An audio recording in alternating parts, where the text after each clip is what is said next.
জি। আমাদের সামনে বক্তব্য বিসমিল্লাহির রাখছেন রহমান। বিএনপির ভারপ্রাপ্ত চেয়ারম্যান জননেতা জনাব তারেক রহমান। জননেতা জনাব তারেক শুধু রহমান। শুধু নামটা বললেই হয়, আর কিছু বলা লাগে না, যদি প্রয়োজন হয় আর কি।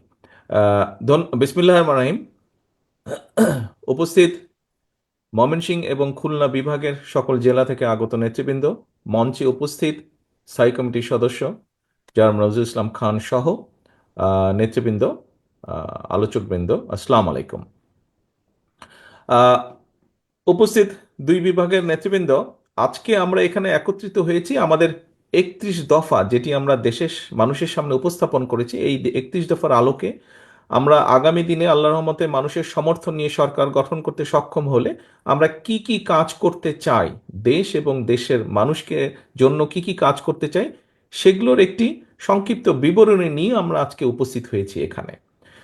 কেন্দ্র থেকে নেতৃবৃন্দ এসেছেন, আলোচকবৃন্দ এসেছেন, আপনাদের সামনে সুন্দরভাবে তুলে ধরেছেন। আপনারা হয়তো পত্রিকার পাতায় দেখেছেন, কিছুদিন আগে আমরা ঢাকায় রিলঞ্চ করেছি, কিন্তু স্বাভাবিক বিভাগ এবং জেলা পর্যায়ের নেতৃবৃন্দ আপনাদের মনে অনেকগুলো হয়তো প্রশ্ন ছিল, সেই প্রশ্নগুলো ক্লিয়ার করার জন্য আজকে ওনারা এসেছেন। এখন নেতৃবৃন্দ যেই কথাটি একটু আগে দু একজন বলেছেন, আহ, আলম বলেছে, অমিত বলেছে, যে এগুলো আপনারা নিয়ে যাবেন জেলা পর্যায়ে, জেলা পর্যায় থেকে থানা বা উপজেলা পর্যায়ে, ইউনিয়ন পর্যায়ে। কিন্তু এখানে একটি কথা আছে যে শুধু আমাদের নেতা কর্মীদের ভিতরে এটি সীমাবদ্ধ রাখলে চলবে না। কারণ দেশ তো শুধু আমাদের দল দিয়ে না, দেশ শুধু আমাদের দলের নেতা কর্মীদেরকে নিয়ে, দেশ হচ্ছে দেশের মানুষকে নিয়ে। দেশের মানুষকে, এই যে প্রায় 20 কোটি মানুষ দেশে, এই সকল মানুষের জন্যই এই দেশ, মানুষকে নিয়ে এই দেশ। কাজেই আপনি যদি দেশের জন্য করতে চান, দেশের মানুষের জন্য করতে চান, তাহলে এইগুলা আমাদেরকে নিয়ে যেতে হবে মানুষের কাছে। আমরা এই করতে চাই, কৃষকের জন্য এই করতে চাই, আমরা শিক্ষকদের জন্য এই করতে চাই, নারীদের জন্য এই করতে চাই, শিশুদের যা বা আগামী প্রজন্মের জন্য আমরা এই করতে চাই, অর্থাৎ প্রত্যেকটি সেক্টরে যুবকদের জন্য কি করতে চাই, কর্মসংস্থানের জন্য কি করতে চাই, সবগুলো বিষয় আপনারা তুলে ধরবেন। হ্যাঁ, অনেকে হয়তো বলতে পারেন এর মধ্যে সকল বিষয় নেই, হতে পারে এর মধ্যে 100% বিষয় নেই, কিন্তু এর মধ্যে অনেক কিছু আছে। মোটামুটিভাবে গাইডলাইন একটি আছে। দেখুন নেতৃবৃন্দ, আমরা কাউকে ছোট করার উদ্দেশ্যে বলছি না, তবে এটাই তো বাস্তব। আমরা দেখেছি গত কিছুদিন যাবৎ সমাজের অনেক ব্যক্তি অনেক সংস্কারের বিষয়ে কথা বলছেন, যারা 3 মাস বা 4 মাস বা এমনকি 5 মাস আগেও, 6 মাস আগেও যারা সংস্কার নিয়ে কোনো কথা বলেনি। কিন্তু বাংলাদেশ জাতীয়তাবাদী দল, আপনাদের দল বিএনপি, এই সংস্কারের কথা আজকে থেকে 2 বছর আগে বলেছে, যখন আমরা জানতাম না স্বৈরাচারের পতন কবে হবে, কবে স্বৈরাচার পালিয়ে যাবে এই দেশ থেকে, এরকম যখনও পরিষ্কারভাবে আমাদের সামনে কিছু ছিল না, আমরা সেই সময় বলেছি। অর্থাৎ বিএনপি সত্যিকার ভাবে যে, আমরা হয়তো অনেক কিছু অতীতে যখন দেশ পরিচালনার সুযোগ ছিল আমাদের হাতে, হয়তো সবকিছু যা যা বলেছি আমরা করতে পারিনি, হয়তো অনেক কিছু করতে পারিনি, অনেক কিছু করেছি, আবার অনেক কিছু করতে পারি।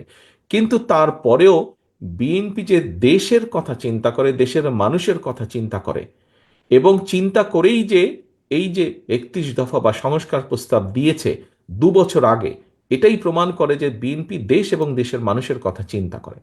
আপনারা যদি পত্রপত্রিকার মধ্যে খেয়াল করে থাকেন, দেখবেন আজকে তো আপনারা নিজেরাই শুনলেন, দেখলেন, আলোচনা করলেন। নিশ্চয়ই আপনারা যদি একটু চিন্তা করে দেখেন যে গত 1.5 2 মাস 3 মাস ধরে যারা অনেকে সংস্কারের কথা বলছে, আমরা এই 31 দফার ভিতরে যা যা বলেছি, কম বেশি তারা কিন্তু সেই কথাগুলোই বলছেন, এর বাইরে খুব একটা যাবার কোনো রাস্তা নেই। আমরা এই 31 দফাটা প্রথমে 27 দফা হিসাবে দিয়েছিলাম।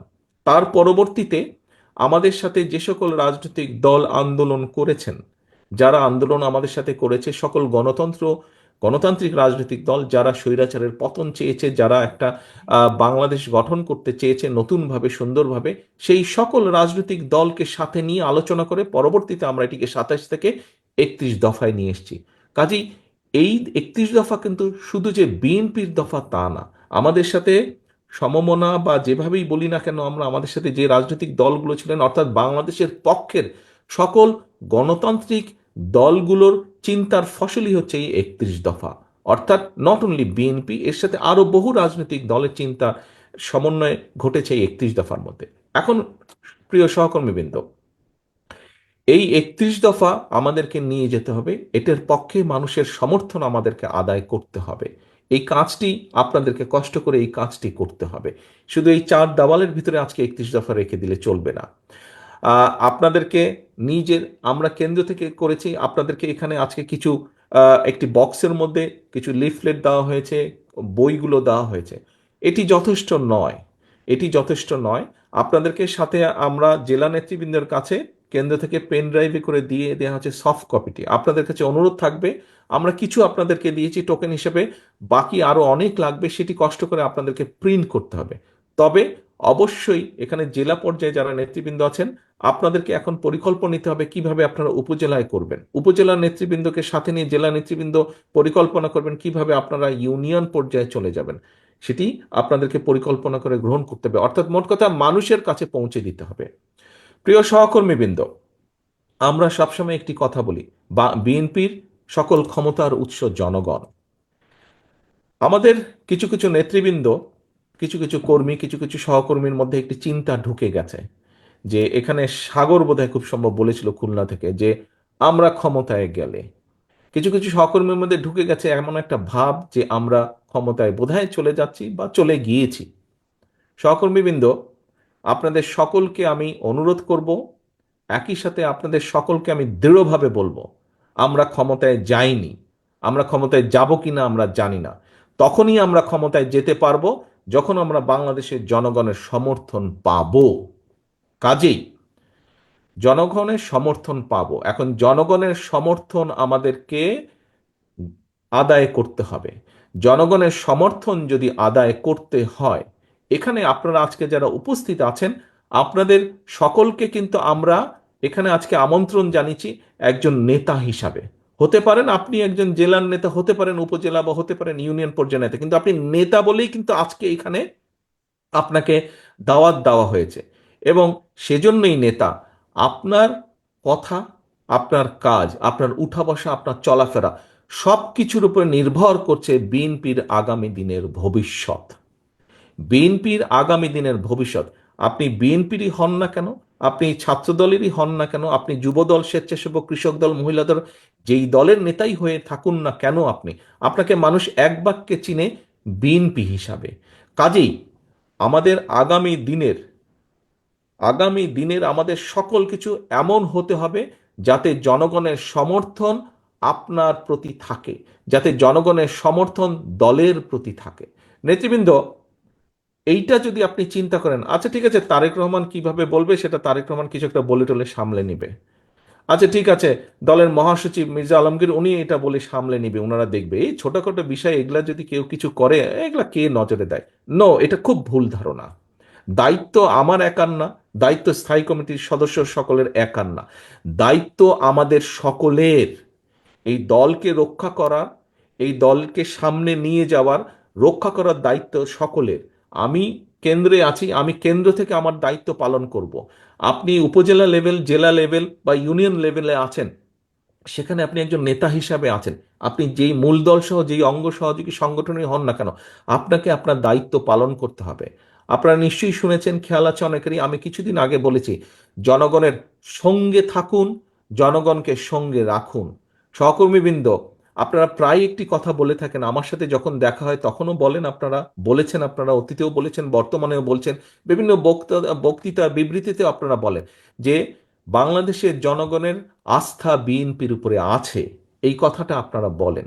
প্রিয় সহকর্মীবৃন্দ, এই আস্থাটা ধরে রাখা কিন্তু অনেক কঠিন ব্যাপার। এই আস্থাটা ধরে রাখা কঠিন ব্যাপার।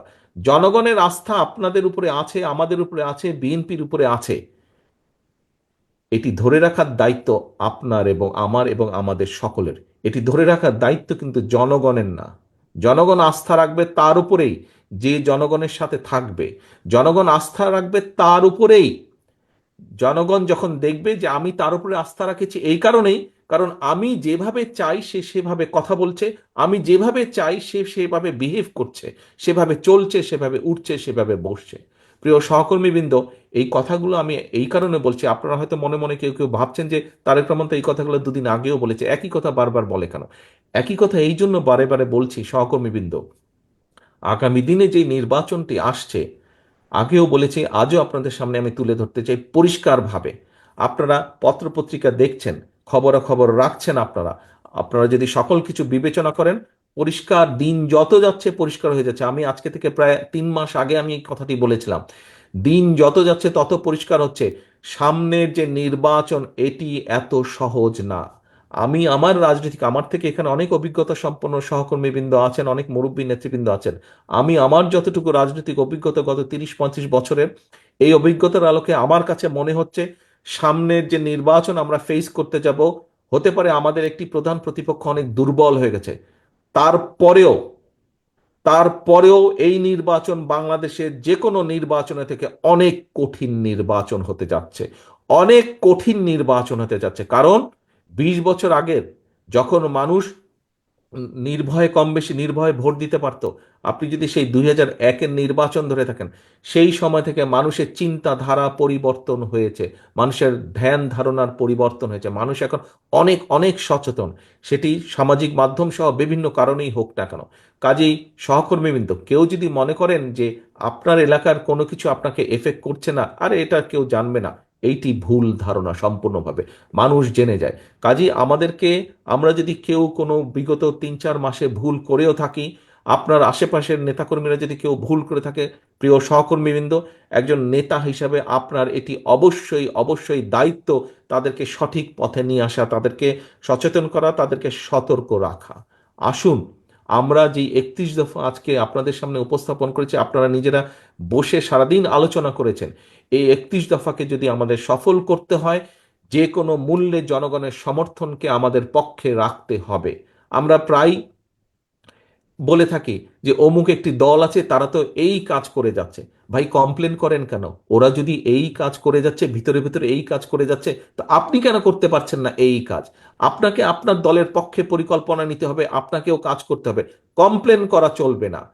তারা যদি ভিতরে ভিতরে কাজ করে, তারা যদি মহিলাদের জন্য ভিতরে কাজ করে, তারা যদি ছাত্রছাত্রীদের ভিতরে কাজ করে, তারা যদি সমাজের বিভিন্ন মানুষের ভিতরে কাজ করে, তাহলে আপনাদেরকে আপনার দলের পক্ষ থেকে পরিকল্পনা নিতে হবে। আপনাকে তো কেউ আটকে রাখছে না।